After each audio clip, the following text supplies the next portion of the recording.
I'm Impunity Uthman Mensah. Let's now settle for the details. And today marks International Day to End Impunity, crime against journalists. The date was chosen to commemorate the assassination of 2 journalists in Mali on 2nd November 2013.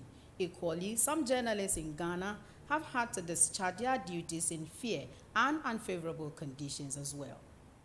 In December 2013, the United Nations General Assembly proclaimed 2nd November as the International Day to End Impunity for Crimes Against Journalists. The date was chosen in commemoration of the assassination in Mali of Claude Vouton and Ghislaine Dupont, 2 French journalists, on 2nd November 2013. The EU is actively engaged in protecting the independence and safety of journalists as a crucial component in the proper democratic functioning of its institutions and member states. Nevertheless, in recent years, an increasing number of attacks and threats against journalists have been reported and documented in Europe and Africa as well. In Africa, precisely Ghana, there have been numerous cases where journalists have been subjected to assault and some even facing their untimely death. An investigative journalist, Ahmed Hussein Swale, who had collaborated with BBC, was shot dead on Wednesday, 15 January 2019,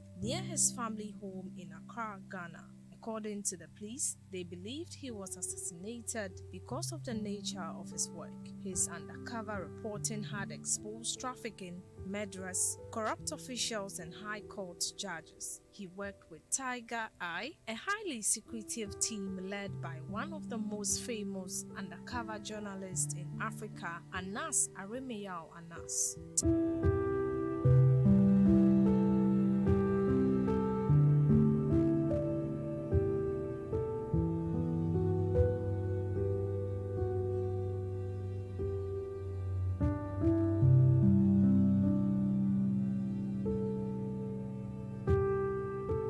Africa's journalist Samuel Kwame Adoba was also a victim of military assault on Friday, April 10, 2020, while he was on assignment to report on the lockdown situation in Central Accra, Ghana. According to reports, he passed a first military checkpoint after showing the guard his press card. Minutes later, he was hit over the back of the head by another uniformed soldier and beaten while lying on the ground.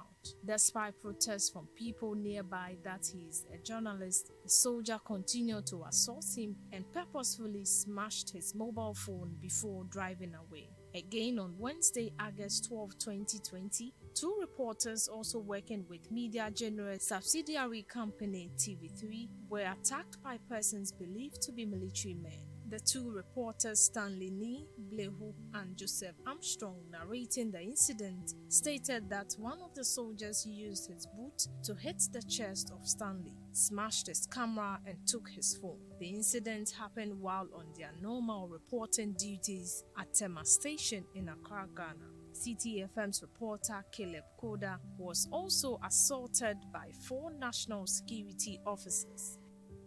I don't even know whether to ask you how are you doing? Look, when I do this, I feel pain in my back.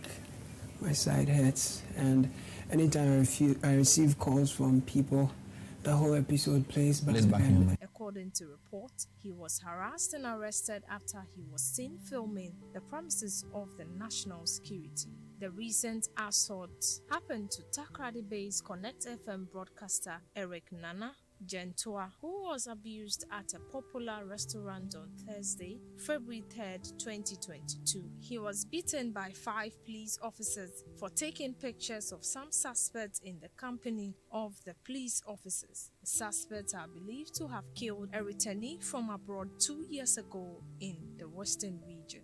While journalists in Ghana and throughout Africa continue to labor in dread and unfavorable circumstances, the struggle against crimes on journalists has not yet reached a dead end. Long term, this has an impact on trustworthy reporting and accountability in our societies.